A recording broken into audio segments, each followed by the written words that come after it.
Hello, and welcome back to Daily English Talk. We are so happy you are here with us today. I am Jack. If you are new here, please click that subscribe button and like this video. It helps a lot. I'm Emma, and I'm here with my wonderful teaching partner, Henry. Thanks, Emma. It's great to be here with all of you. Remember, if you enjoy our podcast, please subscribe on your favorite podcast channel. It really helps us reach more English learners like you. Yes, please do. Today we're going to talk about something we all use every day, transportation. How do you get around your city?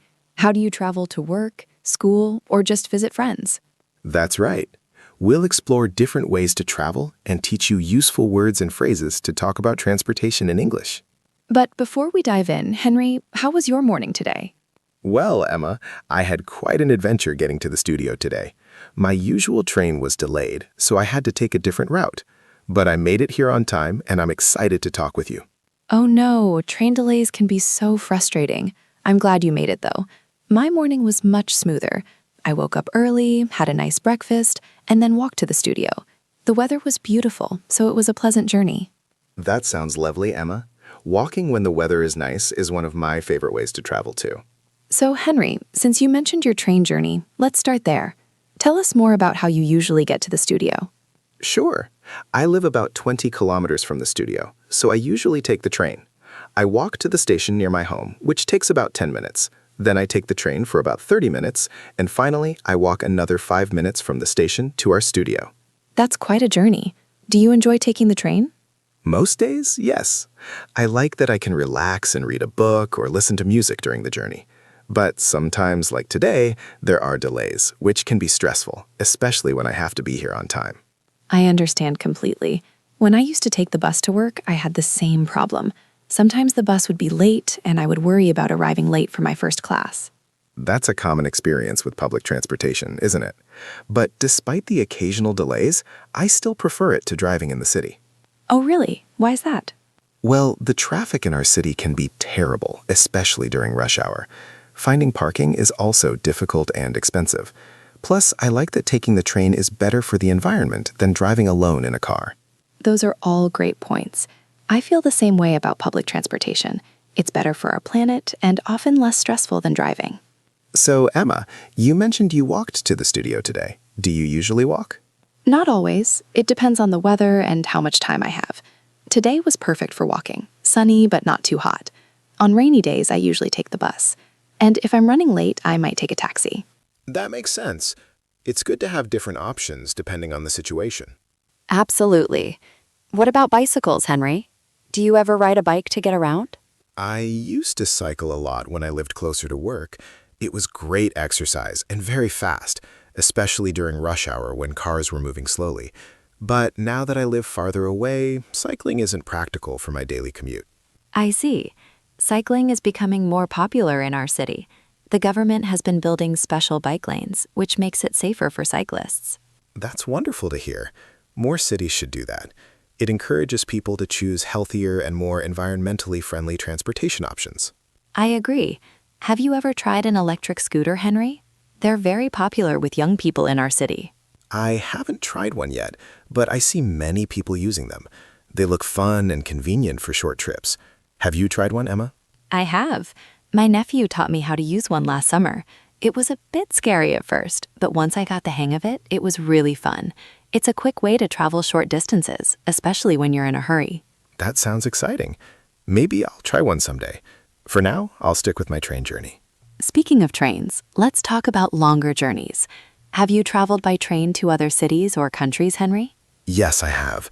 Last year, I took a train to the mountains for my holiday. It was a beautiful journey through different landscapes.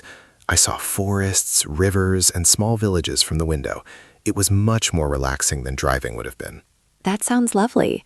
I love train journeys too. I took an overnight train to visit my sister in another city last month. I slept on the train and woke up in a new place. It was like magic. That does sound magical. I've never taken an overnight train, but now I'm curious to try it. You should. It's an experience. What about airplanes, Henry? Do you enjoy flying?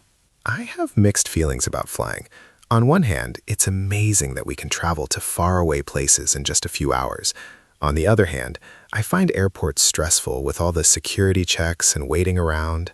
I understand what you mean. Airports can be overwhelming, but I love the feeling of taking off and looking down at the clouds. Last year, I flew to Thailand for my vacation. It was a long flight, but so worth it when I arrived at those beautiful beaches. Thailand. That must have been amazing. I've always wanted to visit Southeast Asia. How was the food? Oh, the food was incredible. So many flavors and spices. I tried so many new dishes. But let's get back to transportation.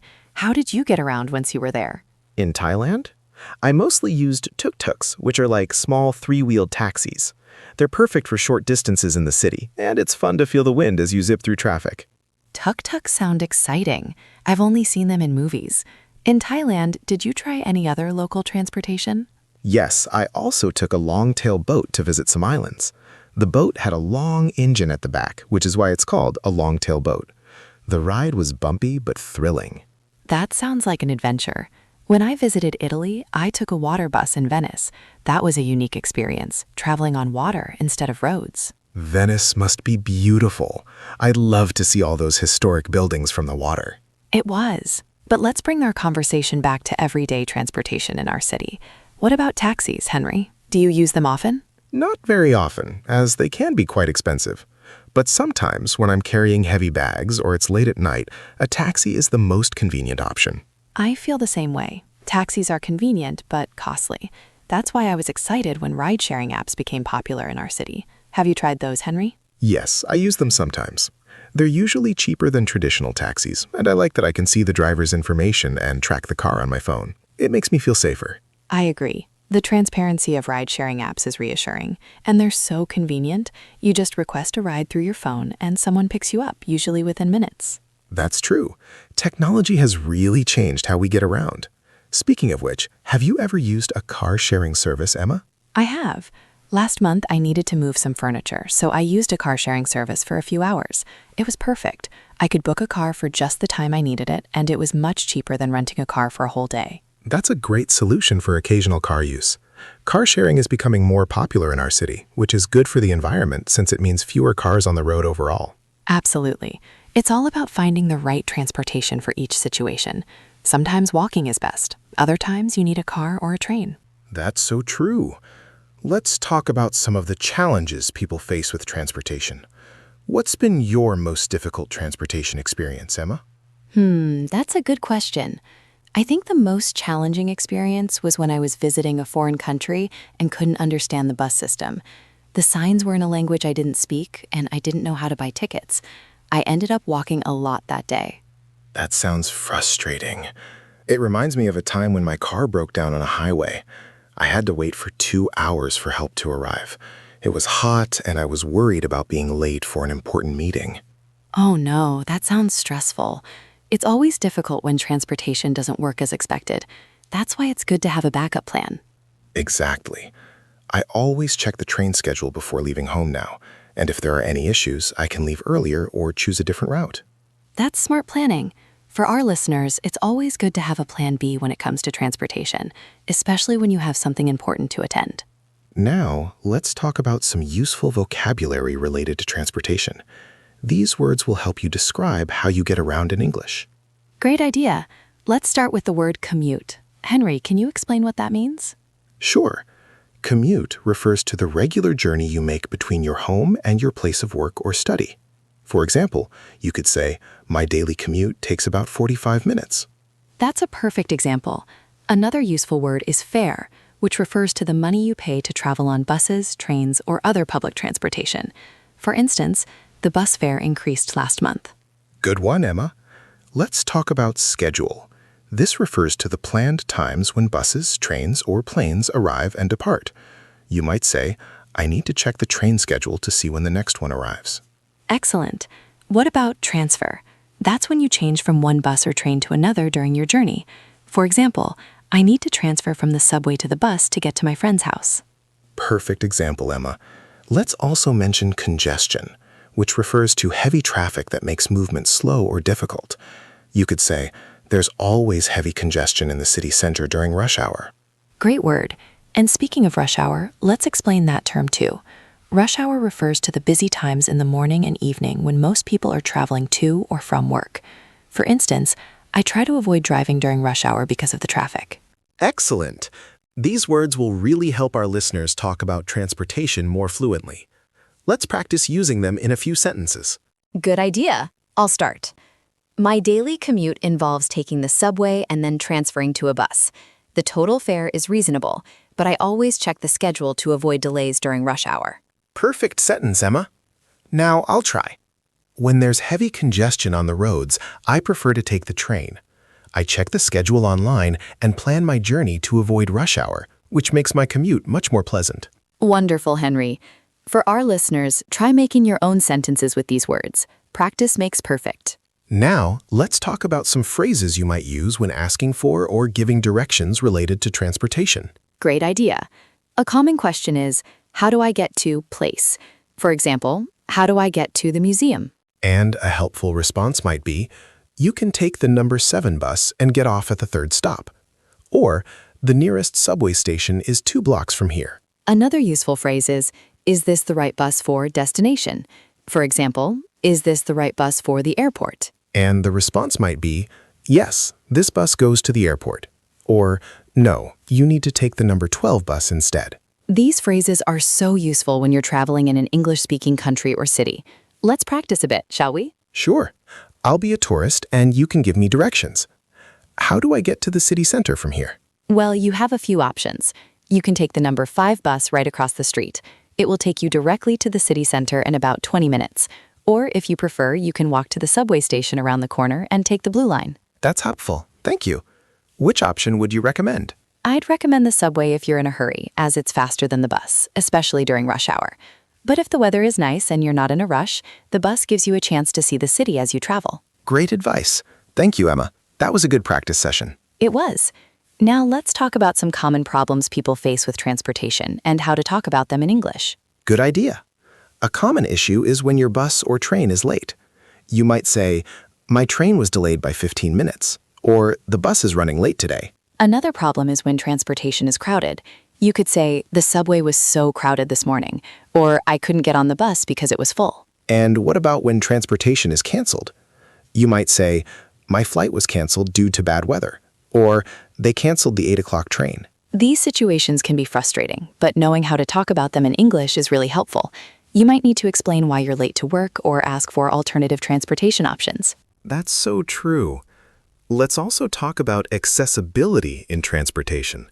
This refers to how easy it is for people with disabilities or mobility challenges to use transportation. That's an important topic, Henry. Many cities now have buses and trains that are wheelchair accessible, with ramps or lifts. You might hear announcements like, this is a wheelchair accessible vehicle. And many stations now have elevators or escalators, making it easier for people with strollers, luggage, or mobility issues to navigate. It's wonderful when transportation is accessible to everyone. If you need assistance, you can ask, is this bus wheelchair accessible? Or, where is the elevator to the platform? These are useful questions for travelers with specific needs. Now, let's talk about some future trends in transportation. Emma, have you heard about electric vehicles? Oh yes, electric cars, buses, and even trains are becoming more common. They're better for the environment because they don't produce harmful emissions like traditional vehicles. That's right, and many cities are investing in electric public transportation. Have you seen the new electric buses in our city, Emma? I have. They're so quiet compared to the old diesel buses. It's surprising how quietly they move. I think the future of transportation will be much more environmentally friendly. I agree. Another interesting trend is autonomous or self-driving vehicles. Some cities are already testing self-driving buses and taxis. That's fascinating. It's hard to imagine a bus without a driver, but technology is advancing so quickly. It could make transportation more efficient and safer. It certainly could, but I think we'll still need human oversight for quite some time. Technology can be unpredictable sometimes. That's true.